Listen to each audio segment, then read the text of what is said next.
भगवान बुद्ध के बुद्ध वचन पर अब तक हम 4 भागों में विचार कर चुके हैं कि बुद्ध ने जो आर्य सत्य बताए कि दुख आर्य सत्य है, दुख समुदय आर्य सत्य है, दुख निरोध का उपाय है, यह भी आर्य सत्य है, और दुख निरोध की ओर ले जाने वाला मार्ग है, यह भी आर्य सत्य है। आज हम बात करेंगे भाग 5 में बुद्ध वचन के कि दुख निरोध की ओर ले जाने वाला मार्ग आर्य सत्य है, वह कौन सा है। दुख निरोध की ओर ले जाने वाला मार्ग आर्य सत्य कौन सा है? यह जो कामोपभोग का हीन, ग्राम्य, अशिष्ट, अनार्य, अनर्थकर जीवन है, और यह जो अपने शरीर को व्यर्थ कलेश देने का दुखमय, अनार्य, अनर्थकर जीवन है। इन दोनों सिरे की बातों से बचकर तथागत ने मध्य मार्ग का ज्ञान प्राप्त किया है, जो कि आंख खोल देने वाला है, ज्ञान करा देने वाला है, शमन के लिए, अभिज्ञा के लिए, बोध के लिए, निर्वाण के लिए होता है। यही आर्य अष्टांगिक मार्ग दुख निरोध की ओर ले जाने वाला है। और इस दुख निरोध की ओर ले जाने वाले आर्य अष्टांगिक मार्ग के 3 भाग हैं: प्रज्ञा, शील और समाधि। प्रज्ञा के अंतर्गत सम्यक दृष्टि और सम्यक संकल्प आते हैं।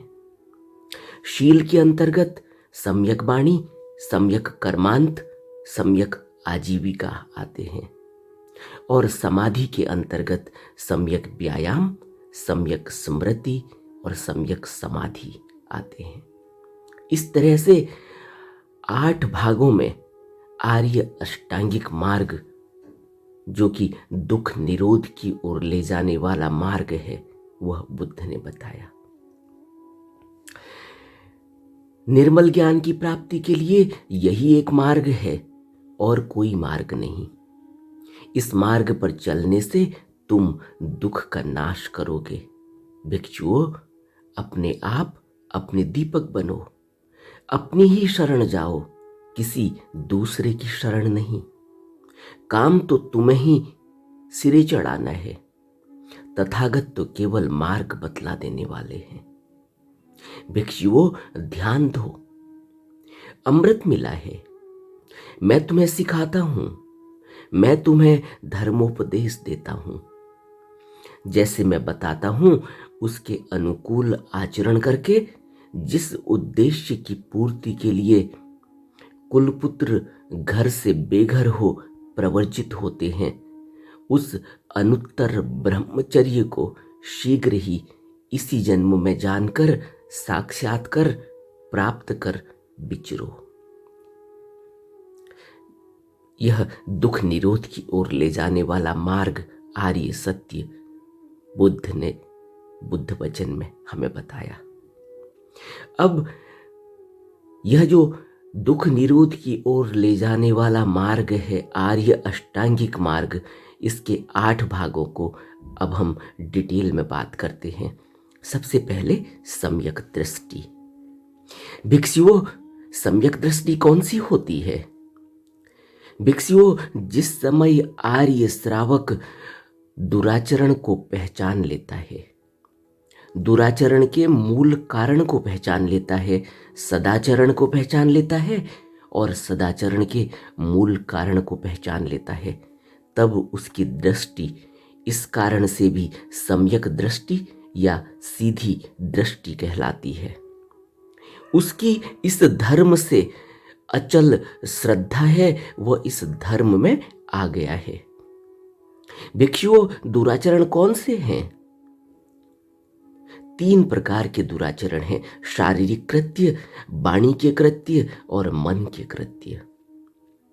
शारीरिक कृत्य कौन से हैं जो दुराचरण हैं? जीव हिंसा करना दुराचरण है, चोरी करना दुराचरण है, काम भोग संबंधी मिथ्याचार दुराचरण है। यह शारीरिक कृत्य हुए। वाणी के कृत्य दुराचरण कौन से हैं? झूठ बोलना दुराचरण है, चुगली करना दुराचरण है, कठोर बोलना दुराचरण है, फिजूल बोलना दुराचरण है। मन के कृत्य कौन से हैं जो दुराचरण हैं? लोभ करना दुराचरण है, क्रोध करना दुराचरण है, मिथ्या दृष्टि रखना दुराचरण है। भिक्षुओं, दुराचरण का मूल कारण क्या है?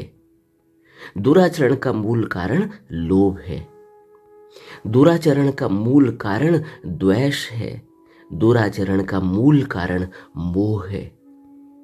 और भिक्षुओं, सदाचरण क्या है? सदाचरण है जीव हिंसा न करना सदाचरण है, चोरी न करना सदाचरण है, काम भोग संबंधी मिथ्याचरण न करना सदाचरण है, झूठ न बोलना सदाचरण है, चुगली न करना सदाचरण है, कठोर न बोलना सदाचरण है, फिजूल न बोलना सदाचरण है, अलोभ सदाचरण है, अद्वेष सदाचरण है, सम्यक दृष्टि सदाचरण है।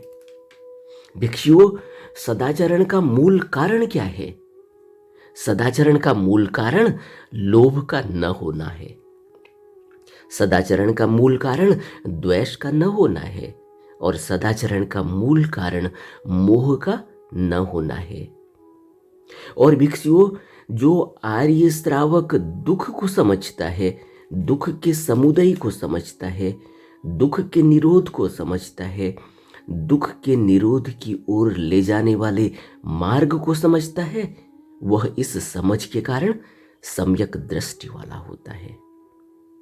भिक्षुओं, यदि कोई कहे कि मैं तब तक भगवान के उपदेश के अनुसार नहीं चलूंगा जब तक कि भगवान मुझे यह न बता देंगे कि संसार शाश्वत है या अशाश्वत है, संसार का अंत है या अनंत, जीव वही है जो शरीर है या जीव दूसरा है, शरीर दूसरा है, मृत्यु के बाद तथागत रहते हैं या मृत्यु के बाद तथागत नहीं रहते।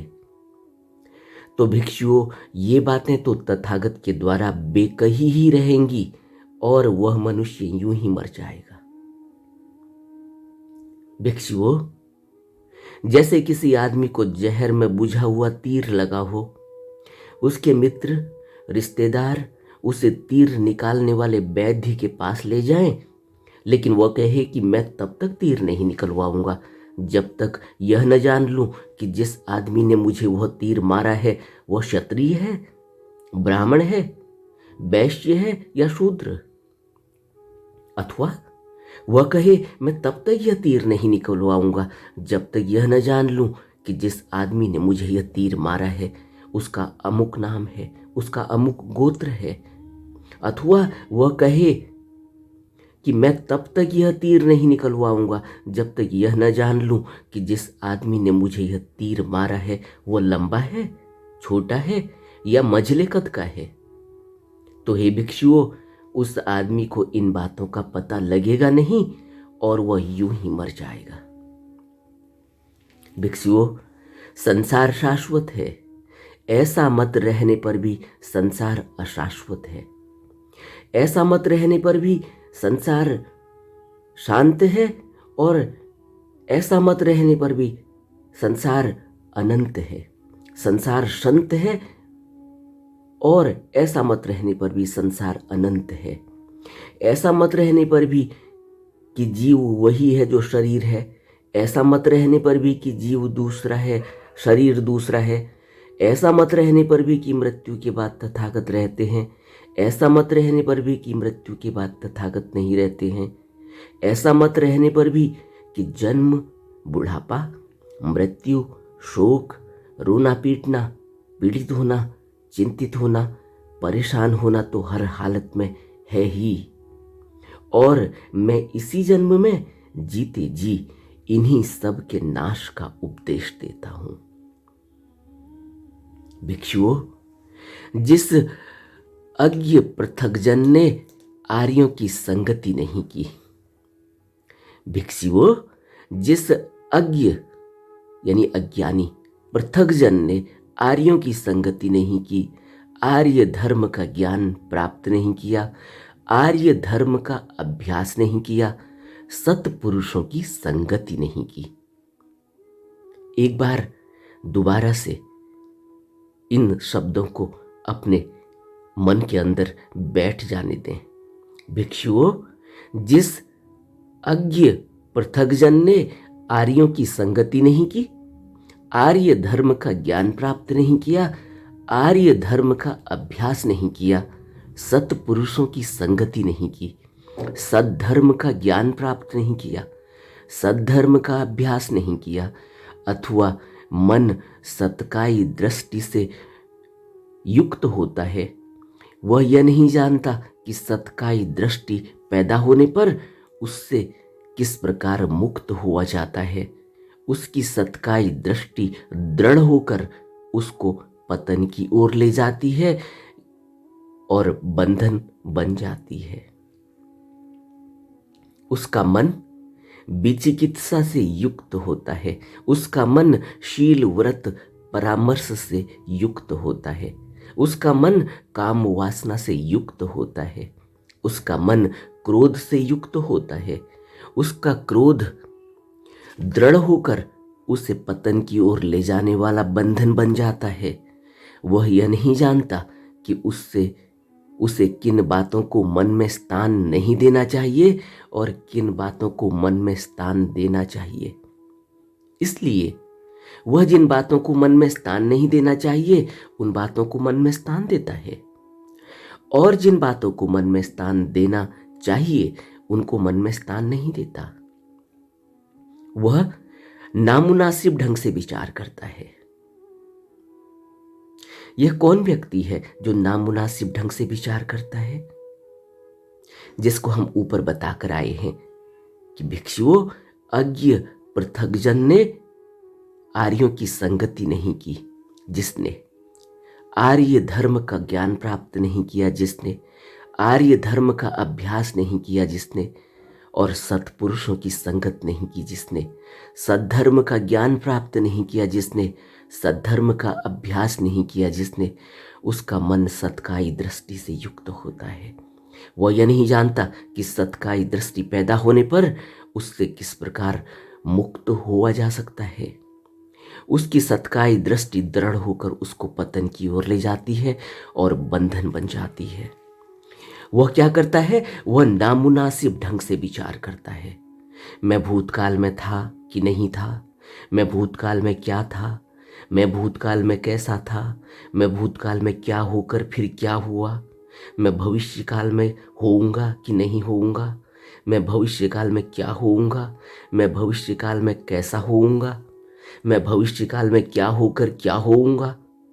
अर्थात वह वर्तमान काल के संबंध में संदेहशील होता है। मैं हूं कि नहीं हूं, मैं क्या हूं, मैं कैसे हूं, यह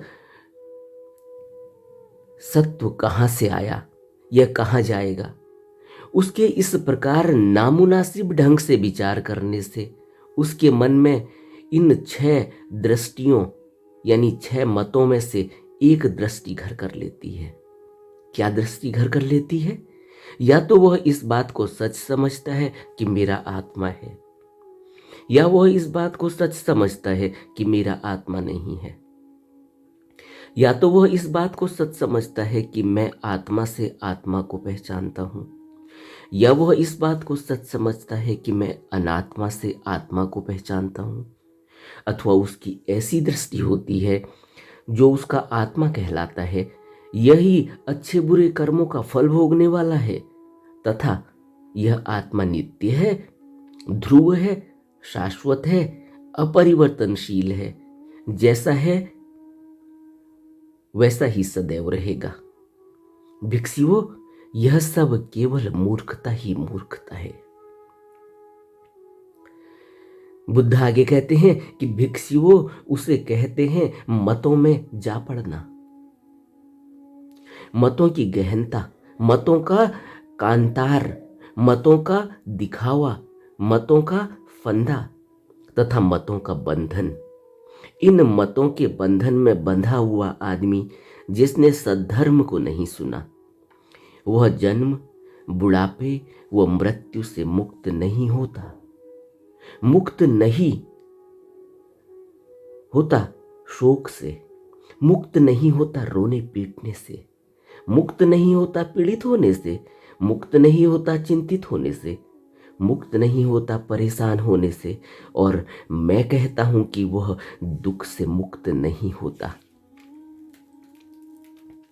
भिक्षुओं, जिस पंडित आदमी ने आर्यों की संगति की, आर्य धर्म का ज्ञान प्राप्त किया, आर्य धर्म का अच्छी तरह अभ्यास किया, सत्पुरुषों की संगति की, सद्धर्म का ज्ञान प्राप्त किया, सद्धर्म का अभ्यास किया, वह यह जानता है कि उसे किन बातों को मन में स्थान देना है और किन बातों को मन में स्थान नहीं देना चाहिए। यह जानते हुए वह जिन बातों को मन में स्थान नहीं देना चाहिए उन्हें मन में स्थान नहीं देता है, जिन्हें मन में स्थान देना चाहिए उन्हें मन में स्थान देता है। वह यह दुख है इसे भली प्रकार हृदय गम्य करता है। यह दुख का समुदय है, वह इसे भली प्रकार हृदय गम्य करता है। यह दुख का निरोध है, वह इसे भली प्रकार हृदय गम्य करता है। यह दुख की निरोध की ओर ले जाने वाला मार्ग है, वह इसे भली प्रकार हृदय गम्य करता है। कौन है वह?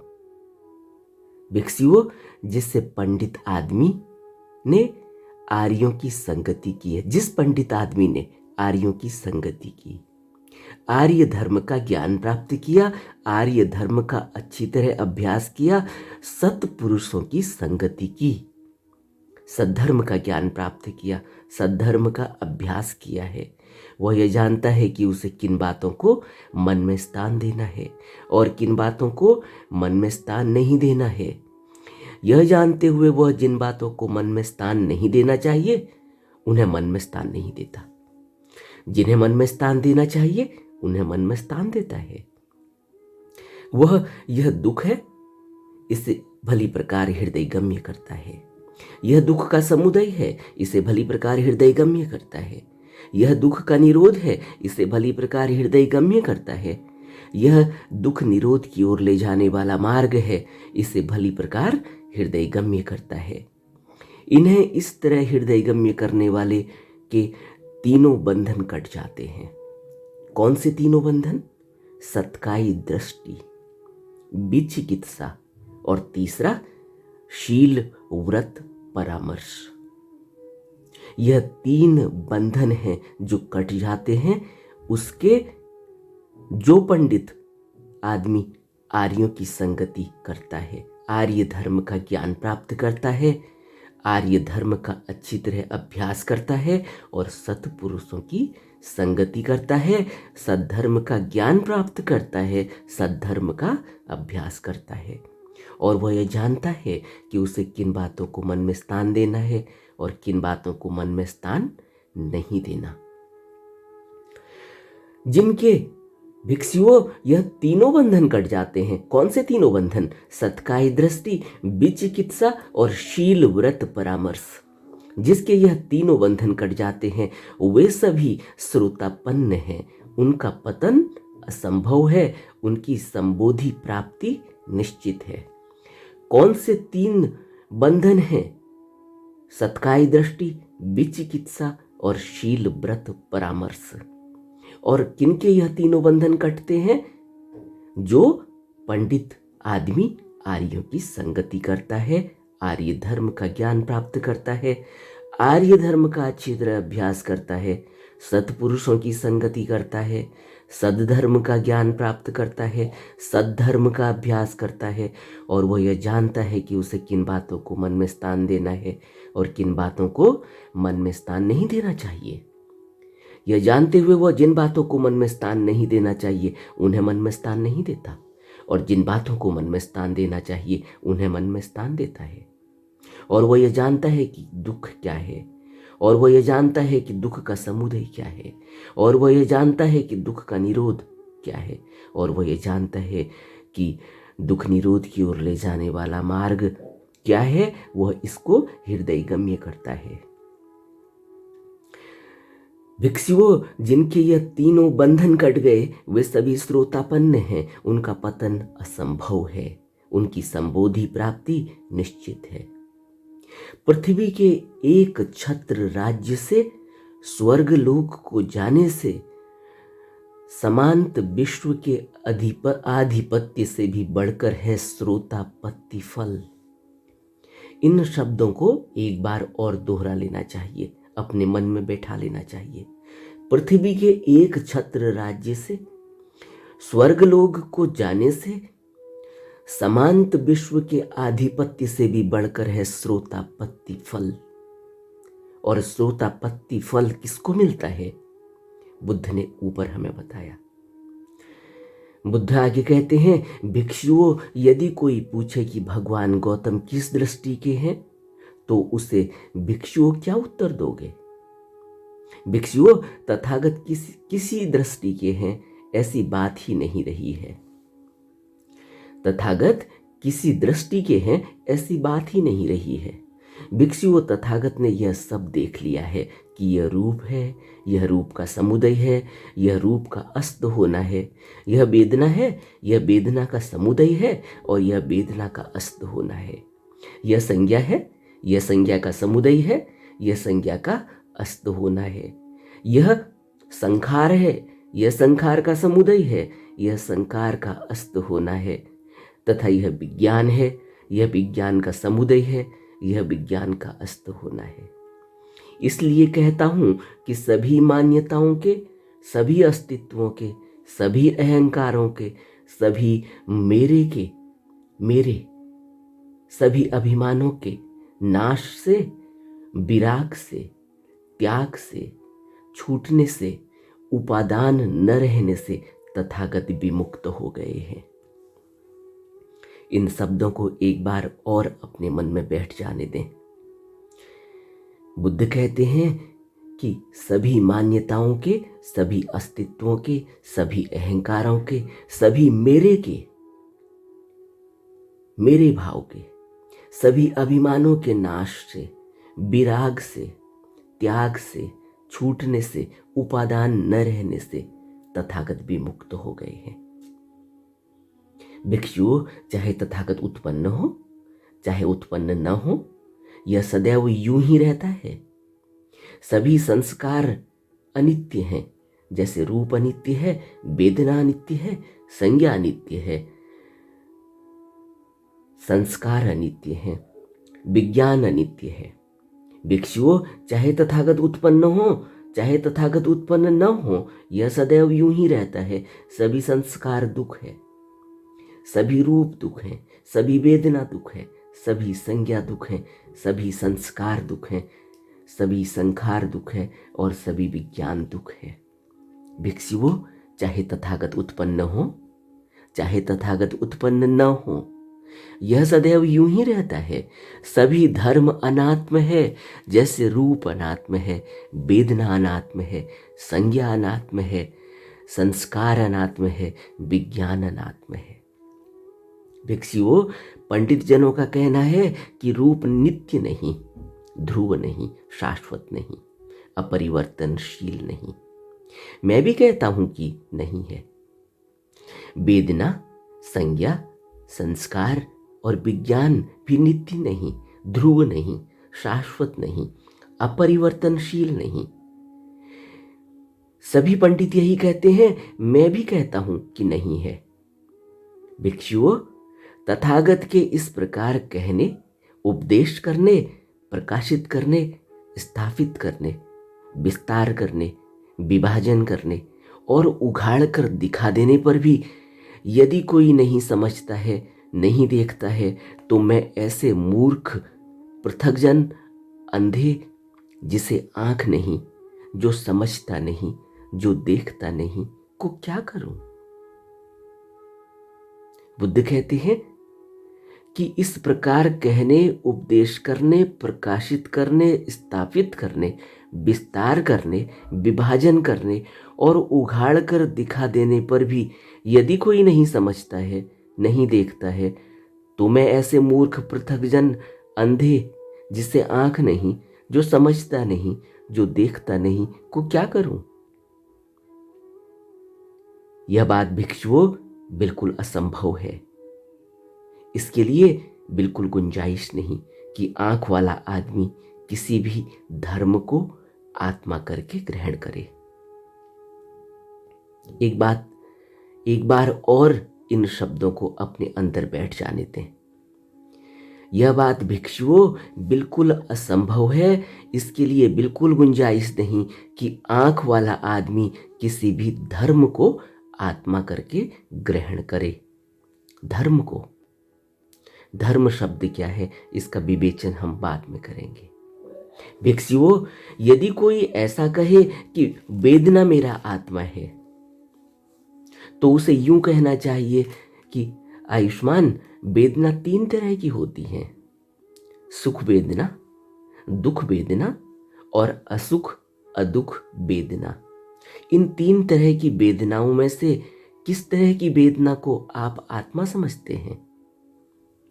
क्योंकि भिक्षुओं, जिस समय कोई सुख वेदना की अनुभूति करता है, उस समय उसे न तो दुख वेदना की अनुभूति होती है, न असुख वेदना की ही अनुभूति होती है।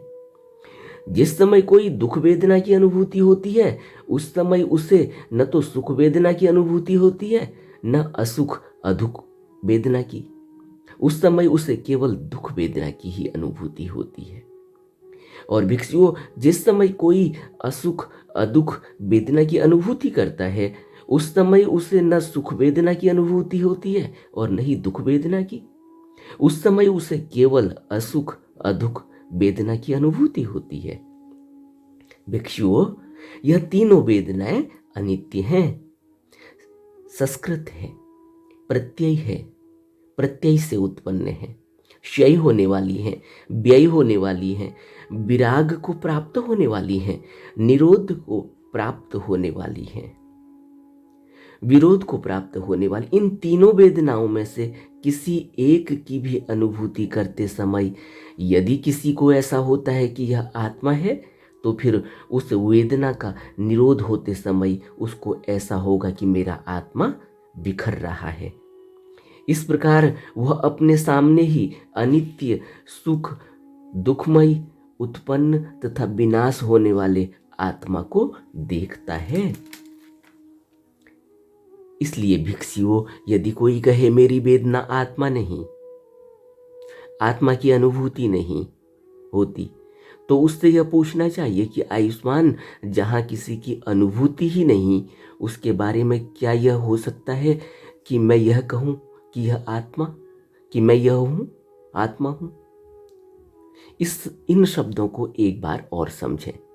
भिक्षुओं, यदि कोई कहे मेरी वेदना आत्मा नहीं, आत्मा की अनुभूति नहीं हो, तो उससे पूछना चाहिए कि आयुष्मान, जहाँ किसी की अनुभूति ही नहीं, उसके बारे में क्या यह हो सकता है कि मैं यह हूँ? क्या उसके बारे में यह हो सकता है, कोई यह कह सकता है कि मैं यह हूँ, मैं आत्मा हूँ? लेकिन भिक्षुओं, यदि कोई ऐसा कहे कि न तो मेरी वेदना आत्मा है और न ही मेरे आत्मा की अनुभूति होती है, किंतु मेरा आत्मा अनुभव करता है, मेरे आत्मा का स्वभाव गुण है वेदना, तो उससे पूछना चाहिए कि आयुष्मान, सभी वेदनाओं का संपूर्ण निरोध हो जाए, कोई एक भी वेदना न रहे, तो क्या किसी एक भी वेदना के न होने पर ऐसा ही होगा कि यह मैं हूं, आत्मा हूं? और भिक्षुओं, यदि कोई कहे कि मन आत्मा है, तो यह भी ठीक नहीं, क्योंकि मन की उत्पत्ति और निरोध दोनों दिखाई देते हैं। जिसकी उत्पत्ति और निरोध दोनों दिखाई देते हैं, उसे आत्म मान लेने पर यह मान लेना होता है कि मेरा आत्मा उत्पन्न होता है, मेरा आत्मा मरता है, इसलिए मन आत्मा है। यह ठीक नहीं, मन अनात्म है। और भिक्षुओं, यदि कोई कहे कि धर्म यानी मन के विषय, जो हमने ऊपर धर्म कहा, धर्म का अर्थ है मन के विषय, आत्मा है, तो यह भी ठीक नहीं है, क्योंकि धर्म की उत्पत्ति और निरोध दोनों दिखाई देते हैं। जिसकी उत्पत्ति और निरोध दोनों दिखाई देते हैं, उसे आत्मा मान लेने पर यह मान लेना होता है कि मेरा आत्मा उत्पन्न होता है और मेरा आत्मा मरता है। लेकिन यह ठीक नहीं है, धर्म अनात्म है। और भिक्षुओं, यदि कोई कहे कि मनोविज्ञान आत्मा है, तो यह भी ठीक नहीं, क्योंकि मनोविज्ञान की उत्पत्ति और निरोध दोनों दिखाई देते हैं। जिसकी उत्पत्ति और निरोध दोनों दिखाई देते हैं, उसे आत्मा मान लेने पर यह मान लेना होता है कि मेरा आत्मा उत्पन्न होता है और मरता है। इसलिए मनोविज्ञान आत्मा है, यह ठीक नहीं। मनोविज्ञान अनात्म है। भिक्षुओं, यह कहीं अच्छा है कि वह आदमी जिसने सद्धर्म को नहीं सुना, 4 महाभूतों से बने शरीर को आत्मा समझ ले, लेकिन चित्त को नहीं। वह क्यों?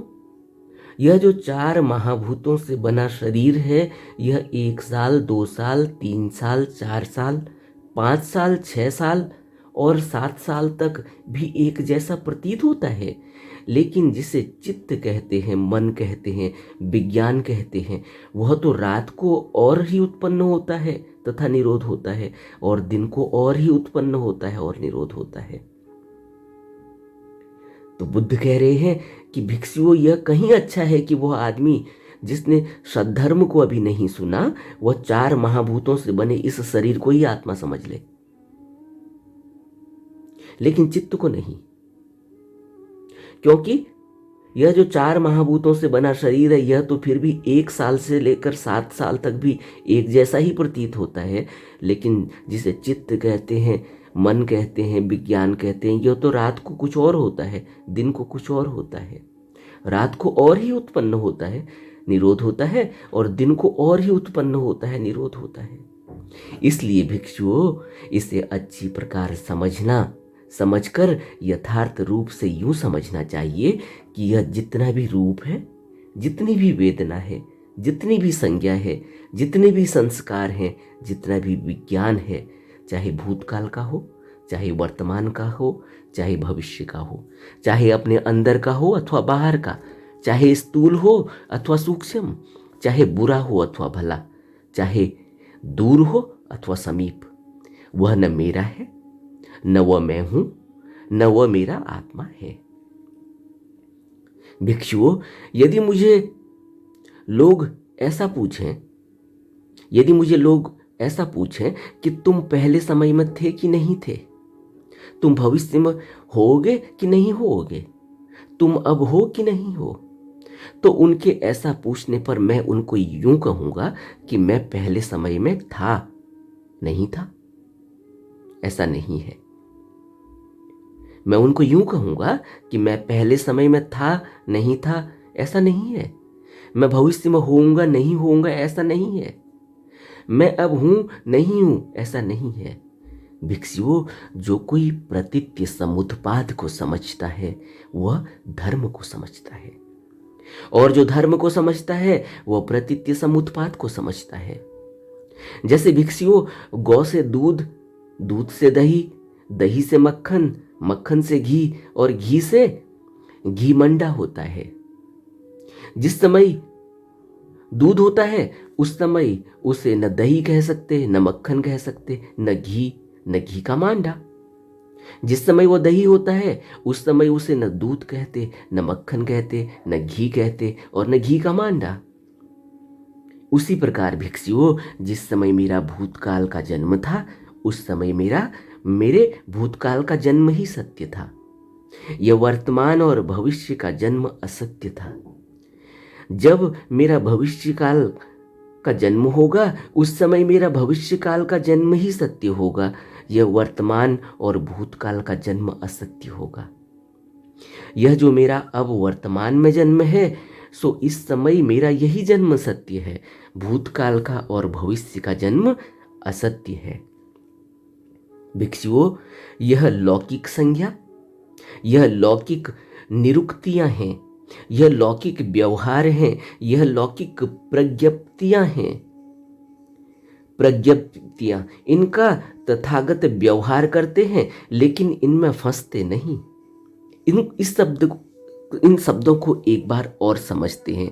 भिक्षुओं, यह लौकिक संज्ञा, यह लौकिक निरुक्तियां हैं, यह लौकिक संज्ञा है, लौकिक निरुक्तियां हैं, लौकिक व्यवहार हैं, लेकिन लौकिक प्रज्ञप्तियां हैं। इनका तथागत व्यवहार करते हैं लेकिन इनमें फंसते नहीं। भिक्षुओं, जीव यानी आत्मा और शरीर भिन्न भिन्न है, ऐसा मत रहने से श्रेष्ठ जीवन व्यतीत नहीं किया जा सकता। और जीव यानी आत्मा तथा शरीर दोनों एक हैं, ऐसा मत रहने से भी श्रेष्ठ जीवन व्यतीत नहीं किया जा सकता।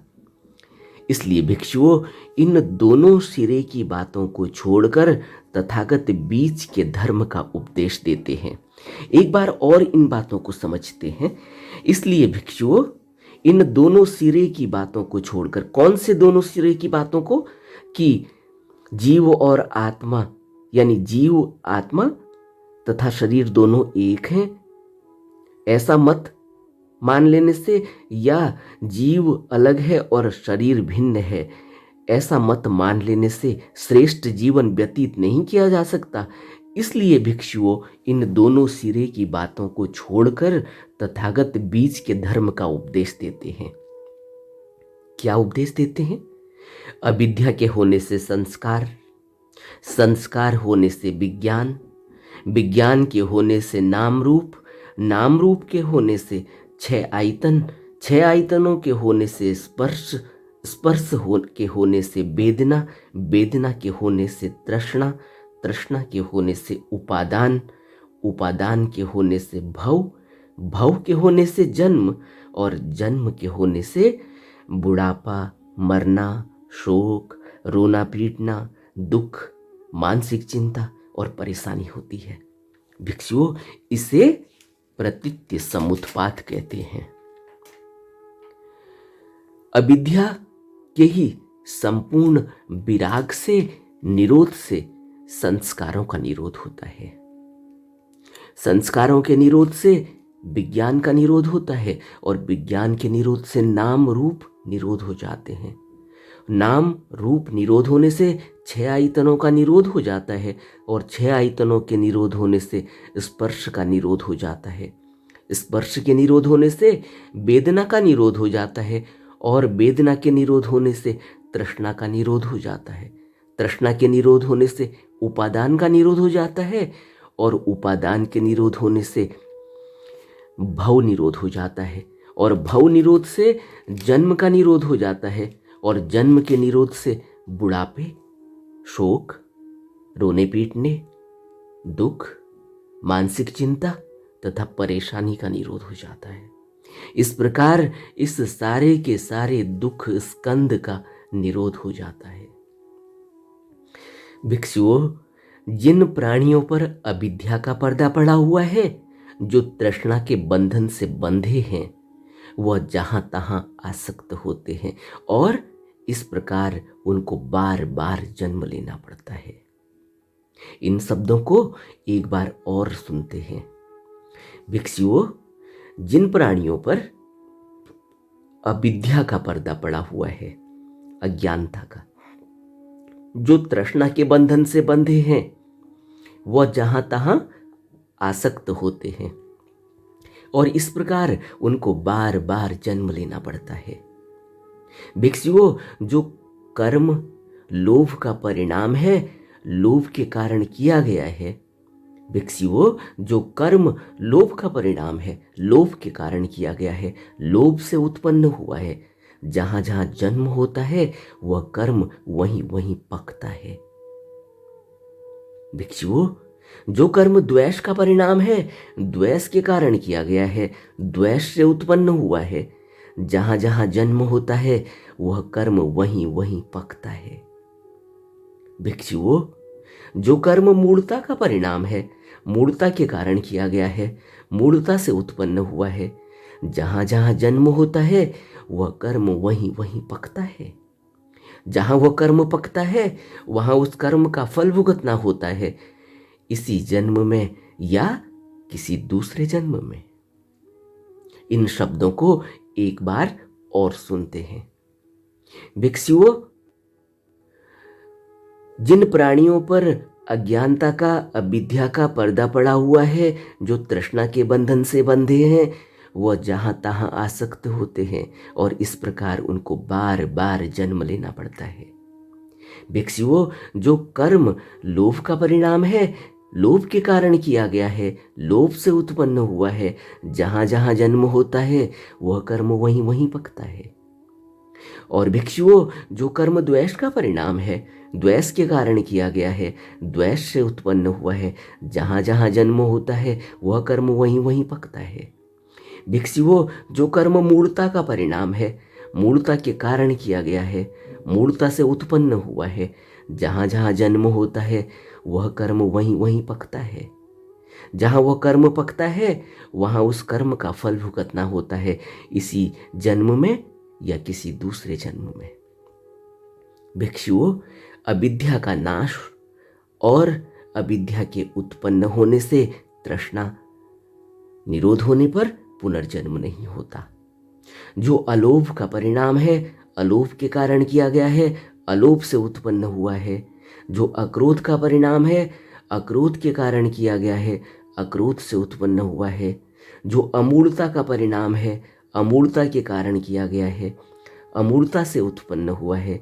वह कर्म लोभ, क्रोध, मूढ़ता के नहीं रहने से नाश हो जाता है, जड़ से उखड़ जाता है, सिर कटे ताड़ जैसा हो जाता है, नहीं रहता, फिर उत्पन्न नहीं होता।